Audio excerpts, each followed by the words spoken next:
Hello students, welcome to my channel economics hub. तो students, आज आप सबके सामने मैं चैप्टर 3 B यानी कि लेक्चर नंबर 3 B का लेक्चर नंबर 3 लेकर आ गई हूँ। ठीक है, तो स्टूडेंट्स, जैसा कि हम सब अब इस लेक्चर में methods of measuring price elasticity of demand को स्टडी करेंगे। बट स्टूडेंट्स, मेरा ये लेक्चर नंबर 3 देखने से पहले आप लेक्चर नंबर 2 को देखना ना भूलें, बिकॉज उसमें मैंने अच्छी तरह से पूरा एक्सप्लेन किया है। क्या एक्सप्लेन किया है? Types of price elasticity of demand explain किया है। क्योंकि जब तक आपको types of price elasticity of demand नहीं समझ में आएगा, आपको ये मेथड्स का मतलब कि आप यहाँ पे कैलकुलेशन कैसे कर रहे हो, ये आपको इतना अच्छे से समझ में नहीं आने वाला। So better I advise first you see my lecture number 2 and later on in this lecture number 3 whatever I'm going to explain you will understand nicely. Okay, so let's start. The topic is methods of measuring price elasticity of demand. Now what is this?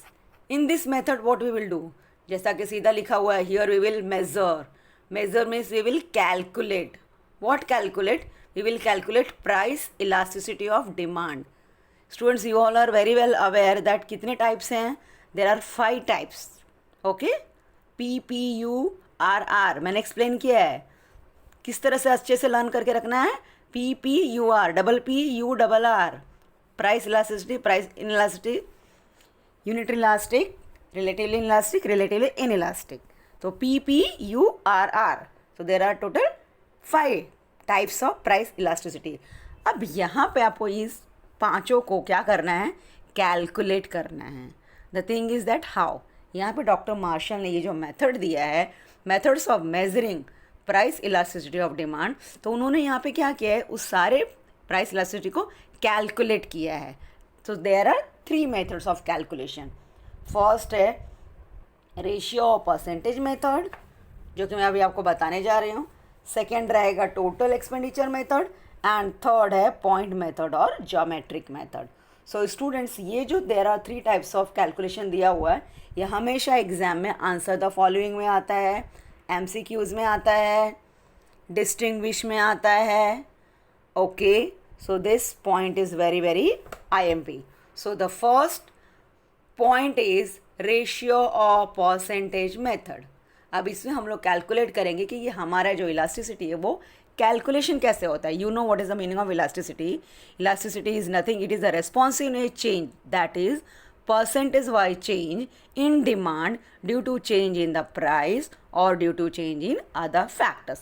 अब यहाँ पे वो कैसे affect करता है, हम लोग price के हिसाब से, पैसे के हिसाब से example with the help of example इसको समझने वाले हैं। ठीक है, सो रेशियो और percentage method, in that method ratio method is developed by professor Marshall, and according to this method elasticity of demand is measured by, ध्यान देना, it is measured by elasticity of demand। हम यहाँ पे क्या calculate कर रहे हैं? elasticity of demand। so इस मेथड में कैसे कैलकुलेट करेंगे? so we will calculate, it is measured by dividing the percentage change in demand by the percentage change in price. Yes, so percentage method is also known as arithmetic method. so there are 3 names. First is percentage और ratio method. Percentage method भी बोल सकते हैं, ratio method भी बोल सकते हैं, and third name is arithmetic method. तो अगर आपको एग्जाम में आता है राइट द शॉर्ट नोट्स और आंसर द फॉलोइंग और explain in detail what is the meaning of arithmetic method, so don't be confused. Okay, arithmetic method means ratio और percentage method. Clear? और इस मेथड में हमको करना क्या है? यहाँ पे हमको ये करना है कि वी विल डिवाइड। क्या डिवाइड करेंगे? हम ये डिवाइड करेंगे कि परसेंटेज चेंज, चेंज मतलब डेल्टा, परसेंटेज चेंज इन किस में? क्वांटिटी डिमांड में, divided by the percentage change in price. यही हमको यहाँ पे कैलकुलेट करना है। क्लियर? अभी आप इसको एग्जाम्पल के हिसाब से देखेंगे तो आपको और अच्छे से समझ में आएगा। तो रेशियो और परसेंटेज मेथड का मतलब आपको समझ में आया। रेशियो और percentage method means here we will calculate क्या? What we will calculate? Here we will calculate by dividing the percentage change in demand. मतलब डिमांड में कितना चेंज आया, कितने परसेंटेज का चेंज आ रहा है डिमांड में, according to the percentage change in price की वजह प्राइस की वजह से डिमांड में कितना चेंज आ रहा है. Okay, so the formula is ED means elasticity of demand is equal to percentage change in quantity demanded upon percentage change in price. अब ये ध्यान में रखना कि हमको डिमांड हमेशा ऊपर लिखना है और प्राइस हमेशा नीचे लिखना है. क्यों? क्योंकि हम यहाँ पे डिमांड के बारे में चेंजेस कर रहे हैं. किसका चेंज हम लोग यहाँ पे कैलकुलेट कर रहे हैं? डिमांड में कितना चेंज आ रहा है वो कैलकुलेट कर रहे हैं. इसलिए डिमांड हमेशा ऊपर रहेगा इस रेशियो परसेंटेज मेथड में और प्राइस हमेशा नीचे रहेगा. तो आपको फॉर्मूला अच्छी तरह से लर्न हो जाएगा. So the formula is elasticity of demand is equal to percentage change in quantity demanded upon percentage change in price. Learn हो गया फॉर्मूला. अब सेम फॉर्मूला को आपको सिम्बॉलिकल वे में एक्सप्रेस करना है. That is ED is equal to percentage change, delta means change upon quantity demanded upon percentage change in price. ये symbolically आपको लर्न हो गया और वो वर्डिंग में लर्न हो गया. क्लियर? अब सेम चीज़ को आपको मैथमेटिकल कैसे एक्सप्रेस करना है that you have to understand here. Okay, अब और फॉर्मूला, और जब आप एग्जाम में लिखोगे so this explanation, this formula and this formula, अगर बहुत अच्छा मार्क्स लेना है तो आप ये भी आपको लिखना है. और अगर नहीं तो ये आपके विषय, आप ये छोड़ सकते हो अगर आपसे नहीं लर्न हो रहा तो. बट मुझे नहीं लगता कि मेरे एक्सप्लेन करने के बाद आप ये चीज़ भूलेंगे. आई एम डैम श्योर कि आपको बहुत अच्छे से ये आएगा. Okay, so it is mathematically the above formula can be presented as under. So elasticity of demand is equal to C. ये क्या है? पहला डेल्टा क्यू मतलब change in demand upon old demand divided by new price, that is change in price upon old price. So therefore elasticity of demand is equal to delta Q upon Q into P upon delta P. ये mathematical expression है because आपको सबसे पहले पता है कि आप यहाँ पे क्या चेंज कर रहे हो, परसेंटेज चेंज इन डिमांड क्योंकि परसेंटेज चेंज इन प्राइस.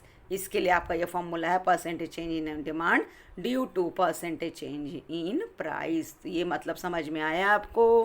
क्योंकि हम यहाँ पे डिमांड का कैलकुलेशन कर रहे हैं और डिमांड का कैलकुलेशन कर रहे हैं क्यों? क्योंकि हमारे प्राइस में चेंज आ रहा है और प्राइस की वजह से हमारा डिमांड बढ़ रहा है या घट रहा है, इंक्रीज हो रहा है, डिक्रीज हो रहा है, what ever. But demand we are here doing calculation only due to the change in price, not due to change in the factors. ध्यान में रखना, due to the change in price. Clear? अब इसको समझो आप. सेम चीज़ मैंने अभी बोला एग्जाम्पल के हिसाब से समझोगे तो और अच्छा रहेगा. ओल्ड प्राइस कितना है? 20 रुपीज़. ध्यान में रखना, ओल्ड प्राइस इज़ 20 रुपीज़ किसी भी सामान का. तब आपने उसका कितना यूनिट कंज्यूम किया? 10 यूनिट कंज्यूम किया. मतलब अगर समझो आपका कोई पेन कितने का, ये आपका पेन है, ठीक है, ये आपका कितने का है? रुपीज़ कितने का है? ओल्ड प्राइस कितना है? 20. तब आपने उसका कितना पेन खरीदा है? 10 पेन खरीदा है, ठीक है. अब जब इसकी प्राइस बढ़ जा रही है, 5 रुपये बढ़ गया, तो आपने कितना खरीदा? How much you purchase? Then you purchase 9 pen, ठीक है. परचेज मतलब आपने उस कमोडिटी को कंज्यूम किया, यूज़ किया.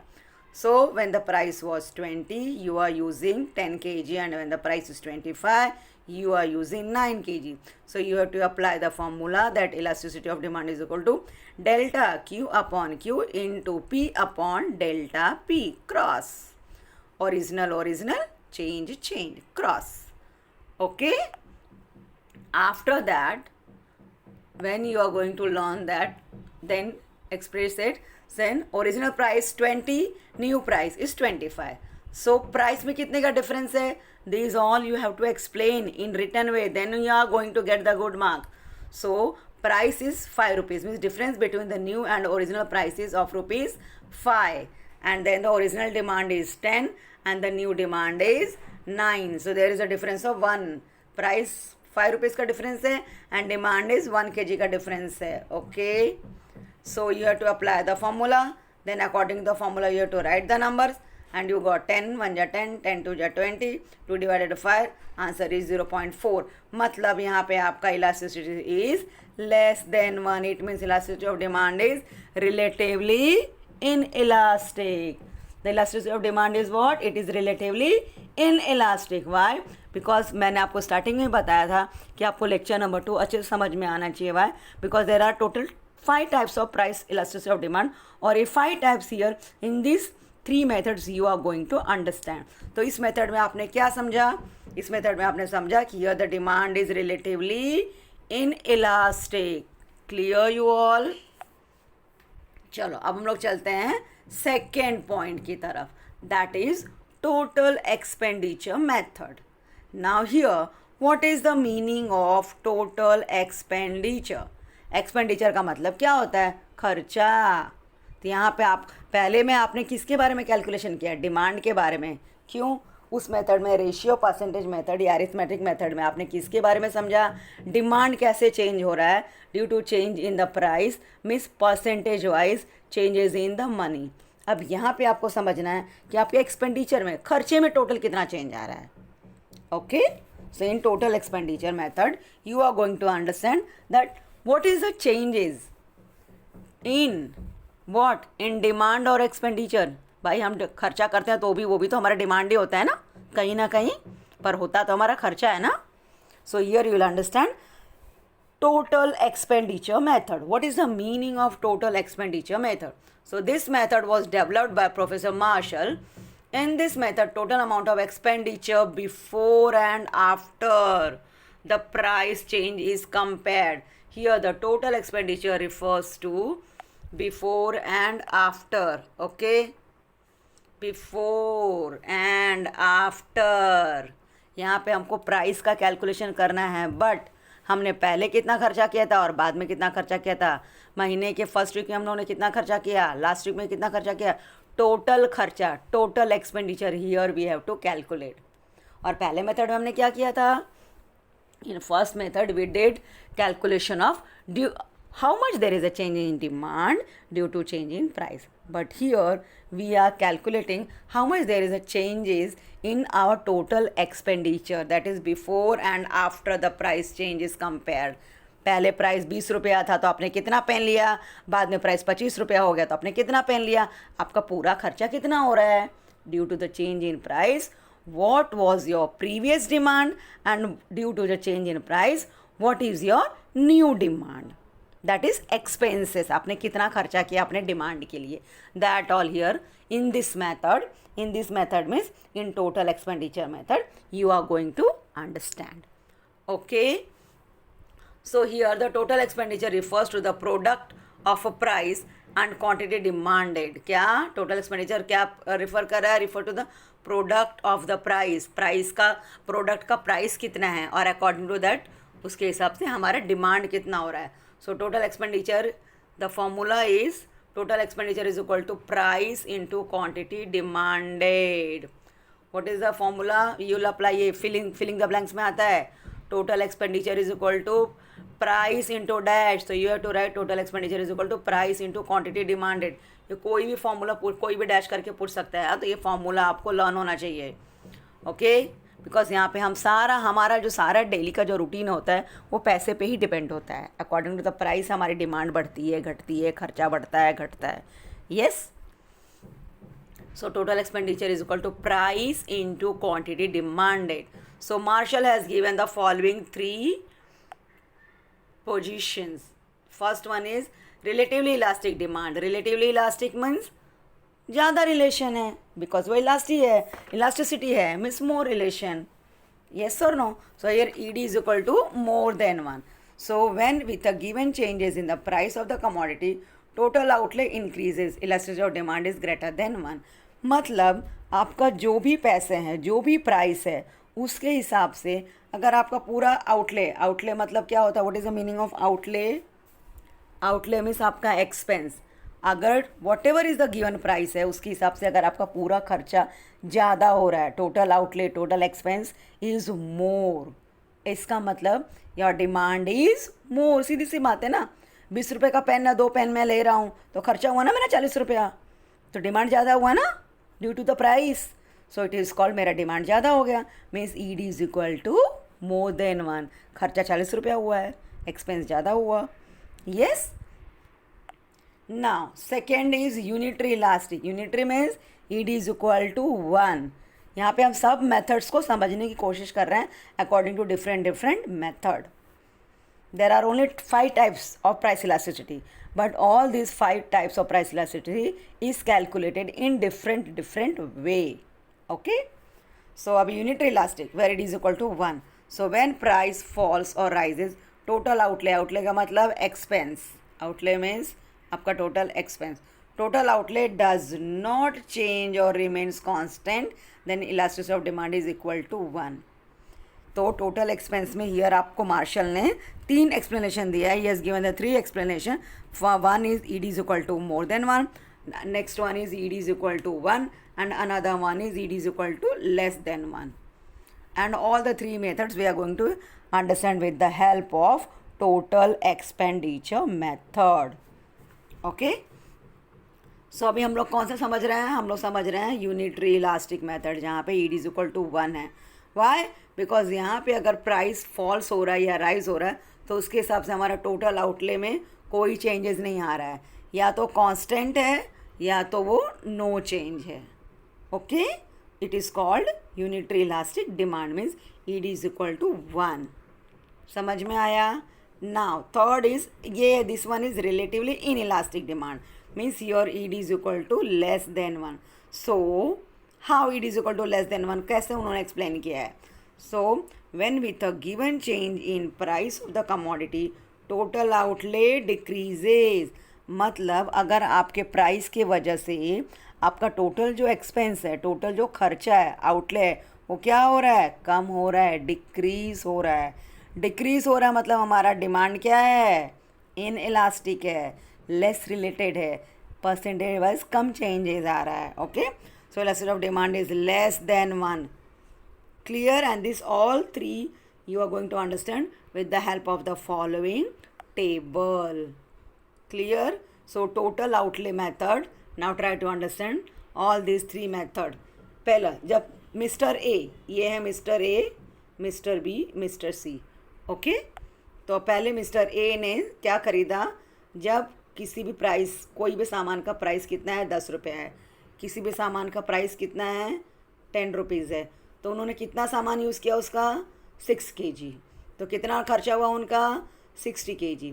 अभी नेक्स्ट टाइम प्राइस बढ़ गया तो उन्होंने कितना kg कंज्यूम किया? डिमांड क्वांटिटी उस सामान का 5 kg. तो उनका पूरा खर्चा कितना हुआ? 100 रुपीज़. तो हमको यहाँ पे देखो, हमें यहाँ पे टोटल देखने का है, पूरे महीने में एक दिन का नहीं देखने का. लास्ट में उनका पूरा, पहले उनका 60 रुपीज़ ही था, पर बाद में उनका पूरा खर्चा कितना हुआ है? 100. मतलब ज़्यादा हुआ है. तो यहाँ पे खर्चा कितना हुआ? एक्सपेंस कितना हुआ? So it is equal to more than. ज़्यादा हो मतलब हमने डिमांड ज़्यादा किया. येस, डिमांड ज़्यादा हो तभी हमने खरीदने के लिए उतना पैसा खर्च किया ना. Otherwise demand will be less, but we are expensing more means we are demanding more. So here Ed is equal to more than 1. Now अब B, when Mr. B is going to purchase the goods in the market, then previously the price is 30 rupees, and when the price is 30 rupees he is purchasing only 4 kg, so he is doing expense of rupees 120. Next day the price of the commodity, कोई भी commodity ले लो, assume करो pen है, pen या kg में कोई भी fruits, कोई भी एनीथिंग. सो उन्होंने कितना लिया? 3. कितना लिया? 3 kg. तो कितना पैसा वो खर्चा हुआ? तो उनका फर्स्ट टाइम भी 120 खर्चा हुआ एंड लास्ट में भी 120 खर्चा हुआ. Means here both the price are equal, so we can assume, we can say that here ED is equal to 1. yes, ना खर्चा हुआ है ना ज़्यादा, no change, constant. yes, here there is no change, it is no change, or you can say constant. what? constant. so here we can say yes, ED is equal to 1. अब हम लोग आते हैं third. when the price is 50, consumer ने खरीदा 2 kg, and when the price is 60, consumer ने खरीदा 1 kg. अब यहाँ पे हमारा पहले एक्सपेंस ज़्यादा हुआ है, बट फाइनल हम लोग जो कैलकुलेट करना है हमको, वो हमारा एक्सपेंस कम हुआ है. मीन्स यहाँ पे डिमांड कम हुआ इसलिए खर्चा कम हुआ. So your Ed is equal to less than 1. So with the help of the table हमने ऑल द 3 पॉइंट्स एक ही मेथड में एक्सप्लेन कर दिया टोटल एक्सपेंडिचर मेथड में, that is relatively elastic, unitary elastic, relatively inelastic. तीनों method, all the three methods we are able to explain only in one method. Miss Marshall explained all the 3 types of price elasticity only in one method, that is in total expenditure method. Followed these all explanation, whatever I had explained, this is only given over here. Clear you all? तो अब हम लोग चलते हैं third explanation पे. Yeah, that is all in example B, in example C. It's clear. Now we are going to explain point number 3, that is point method or geometric method. Student, this question is it always comes in short notes. Always comes in short notes. And answer the following. Explain in detail the point method or geometric method. And sometimes total outlay method comes for 8 marks. So अगर 8 marks के लिए आएगा, so all the 3 points you have to write, that is ratio of percentage method, total expenditure method and point method or geometric method. Clear? So Professor Marshall has developed another method to measure elasticity of demand, which is known as point method or geometric method. The ratio method and total outlay methods are unable to measure elasticity of demand at a given point on the demand curve. At any point on the demand curve, elasticity of demand is measured with the help of the following formula. So यहाँ पे आपको सबसे पहले ये समझना है कि what is the meaning of point method और geometric method. Just आपने दोनों पॉइंट्स पढ़ा, ratio method, ratio of percentage method and second one is total expenditure method. But in all these 2 method Marshall were enable to measure elasticity of demand at a given point. मतलब एक ही graph में, एक ही point में, एक ही topic में वो दोनों टाइप्स ऑफ प्राइस इलास्टिसिटी ही was not able to explain. But in geometric method, Marshall is explaining all the 5 types only in one graph. There are 5 types: price elasticity of demand, perfectly elasticity, perfectly inelastic, unitary elastic, relatively elastic, relatively inelastic. There are total 5 types. But दोनों 5 types हम लोग इस दोनों में नहीं कर पाए. But martial ने क्या बोला है कि यहाँ पे इस मेथड में, पॉइंट और ज्योमेट्रिक मेथड में, मार्शल ने बोला है कि येस, मैंने पूरा का पूरा ऑल द 5 टाइप्स एक मेथड में एक्सप्लेन कर दिया है. Getting? So in this method you are going to understand all the types of price elasticity only in one graph. This is called point method और ज्योमेट्रिक मेथड. सो तीनों का difference समझ में आया. In ratio of percentage method we had calculated the change in demand due to a change in price. In total expenditure method we did calculation of how there is a changes in expenditure due to a changes in the price. But in point method or geometric method, you will go to understand all the types of price elasticity only in one graph. This is called point method or geometric method. So the ratio method and total outlay method are unable to measure elasticity of demand at a given point on the demand curve. So at any point on the demand curve, elasticity of demand is measured with the help of the following formula. अब ये all the 5 types हम लोग कैसे समझेंगे? So हम लोग इस formula के हिसाब से समझेंगे. Point elasticity of demand, that is ED is equal to lower segment of the demand curve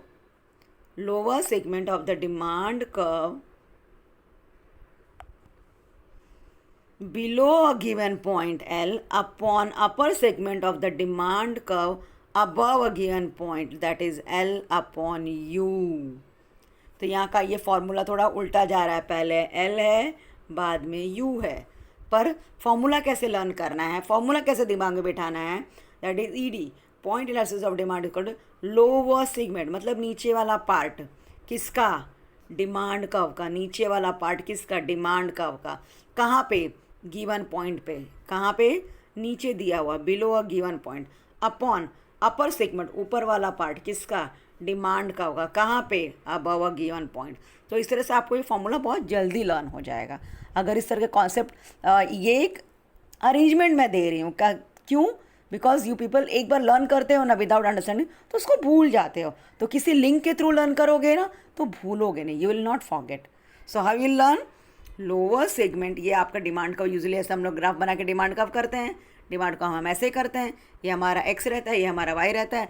तो अगर आप अपने माइंड को एक ऑर्डर दोगे कि लोअर, पहला फॉर्मूला क्या है, लोअर, लोअर सेगमेंट मतलब नीचे वाला, ऑफ द किसका, demand curve, below a given point, below a given point मतलब ये यहाँ पे जो दिया है, नीचे जो दिया हुआ है, अपॉन अपर सेगमेंट, ये अपर segment of the demand curve above a given point, above a given point. तो इस तरह से आपको लर्न करने को आसान होगा, यू कैन ईजिली लर्न।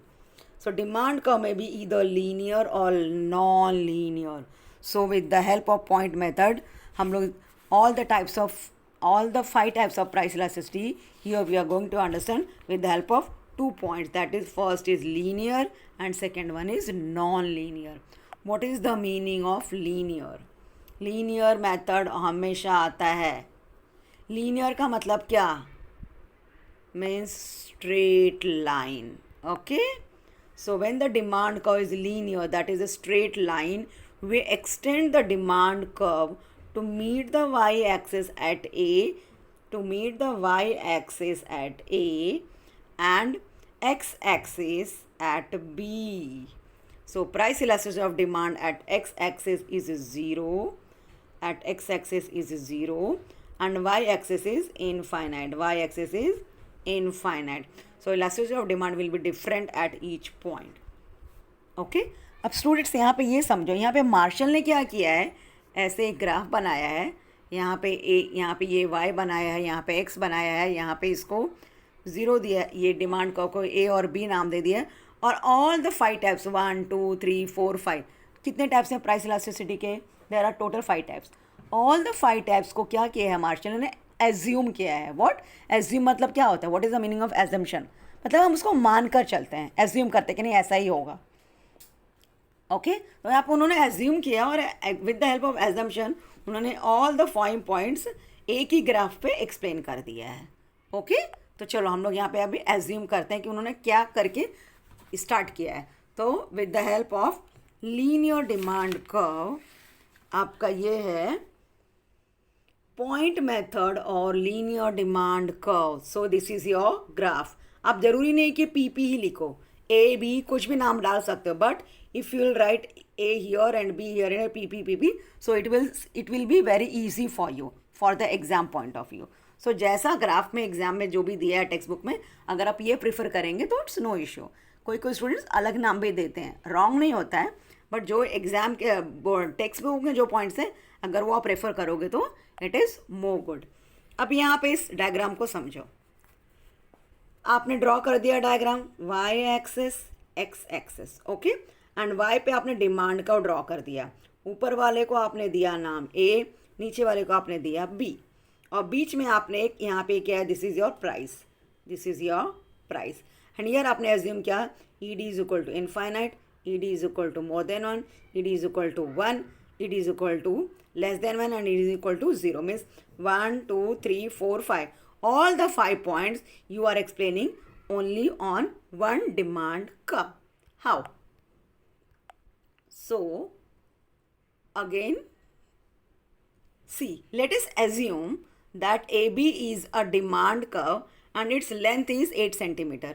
इसका मतलब क्या हो रहा है कि AB is a demand curve. Wait, अगर मैं यहाँ पे बना के रखती हूँ, समझो एक छोटा सा अगर मैंने बना दिया, ठीक है, और इसको मैंने ए नाम दिया, इसको मैंने, ये एक्स एक्सिस है, यहाँ पे मैंने बी नाम दिया, 1 1 2 3 4 5, ओके, 1 2 3 4 5 हियर। नाउ अब आपको मैंने यहाँ पे ये बता दिया कि E D is equal to infinite, here it is P1, where ED is equal to more than 1, then here it is your P where ED is equal to 1. Here it is your P2 where ED is equal to less than 1 and here ये आपका जो ED is equal to 0. ये rough diagram है, यहाँ पे screen छोटा पड़ रहा है इसलिए आप just for the sake of understanding मैं ये बना रही हूँ क्योंकि यहाँ पे ये जो है ये आपको समझना है. ओके तो आप ये कैसे समझोगे? So your first is at point P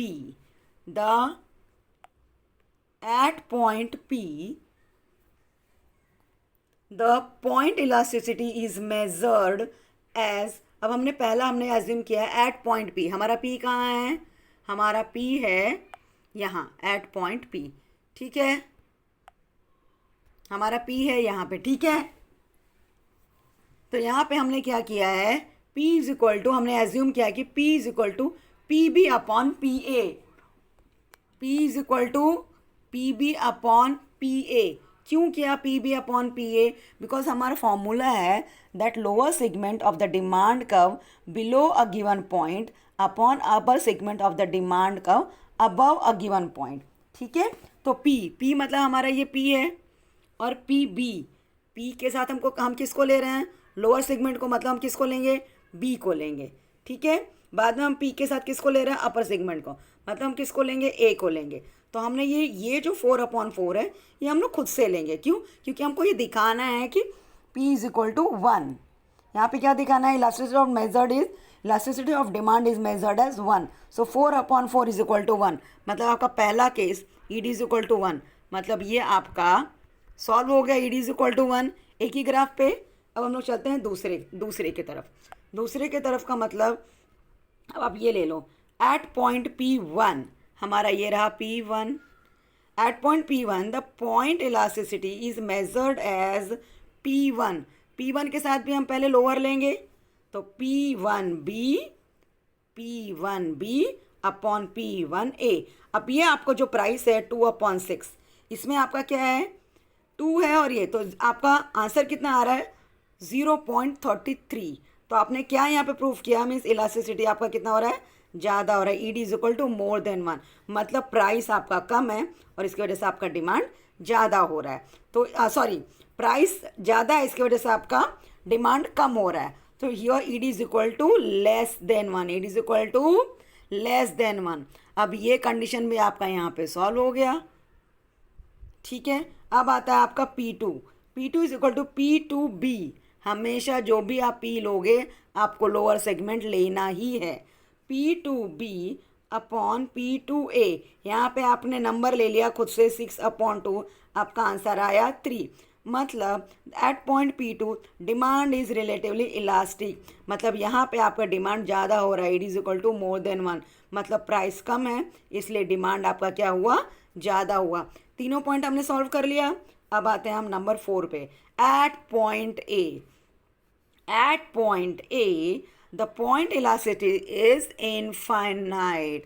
The point elasticity means ED is equal to क्या है? Infinite means unlimited change. Is infinite because upper segment क्या है? 0. हमने ये जो upper segment है ना, इसको हमने यहाँ पे क्या assume किया है? 0. So it is known as perfectly elastic demand. Elasticity of demand का पहला point where perfectly elasticity of demand मतलब ED is equal to infinite. याद आया? नंबर 5 में at point B the point elasticity is 0 because यहाँ पे lower segment तो हमने ऑलरेडी 0 लिया है. लोअर सेगमेंट हमने ऑलरेडी यहाँ पे 0 लिया. ED is equal to 0 and perfectly inelastic demand. Perfectly inelastic demand कब होता है? जब हमारा ED इज इक्वल टू 0 होता है. मतलब due to change in the price there is no change in demand. तो हमने ये number 1 point, number 2 point, number 3 point, number 4 point, number 5 point एक ही ग्राफ पे एक्सप्लेन कर दिया. मतलब मार्शल ने एक ही ग्राफ में ऑल द 5 पॉइंट्स एक्सप्लेन कर दिया. This is known as linear demand curve. Okay, same चीज if I'm going to explain you the same example, like there are 5 questions. There are total 5 questions. अब एक student है, एक page पे 2 questions लिख रहा है, तो वो सिर्फ 2 ही क्वेश्चन का आंसर एक पेज पे लिख पा रहा है. और जो दूसरा स्टूडेंट है वो ऑल द क्वेश्चंस एक ही पेज पे कंप्लीट कर दे रहा है, और दूसरा जो पहला स्टूडेंट है वो 2 पेज ले रहा है, लेकिन जो नेक्स्ट स्टूडेंट है वो सारे के सारे क्वेश्चंस एक ही पेज पे कंप्लीट कर रहा है। यहाँ पे आपको मार्शल ने यही एक्सप्लेन किया है, टाइप्स ऑफ इलास्टिसिटी ही एक्सप्लेन किया है, but with the help of different method. Okay, so in geometric method Marshall ने ऑल द 5 पॉइंट्स एक ही ग्राफ पे एक्सप्लेन कर दिया है।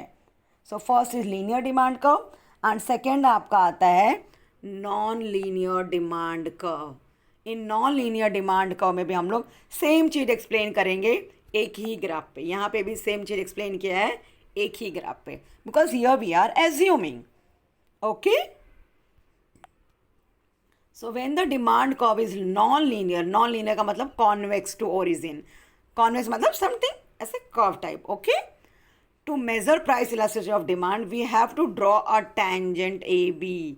टेंजेंट ए बी मतलब टचिंग लाइन। अब यहाँ पे इसको उन्होंने क्या नाम दिया, क्या एज्यूम किया है, that it is a touching line, that is tangent AB, touching the given point on the demand curve and extending to meet is the y-axis at point A and x-axis at point B. X-axis at point B. Okay?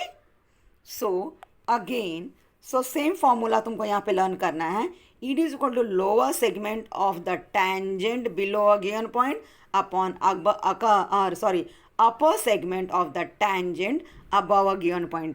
देखो linear demand curve में और non linear demand curve में formula में सिर्फ एक word का change है. Linear demand curve में when you write the formula then that time you have to use lower segment below a demand curve. आप क्या वर्ड यूज़ करोगे लीनियर डिमांड कर्व के टाइम पे, डिमांड कर्व. और यहाँ पे आपको क्या यूज़ करना है, lower segment of the tangent. ये दोनों वर्ड का डिफरेंस याद रखना. लीनियर में डिमांड कर्व है एंड नॉन लीनियर में टेंजेंट वर्ड यूज़ किया है. Rest all the words are same, so you can easily learn the formula.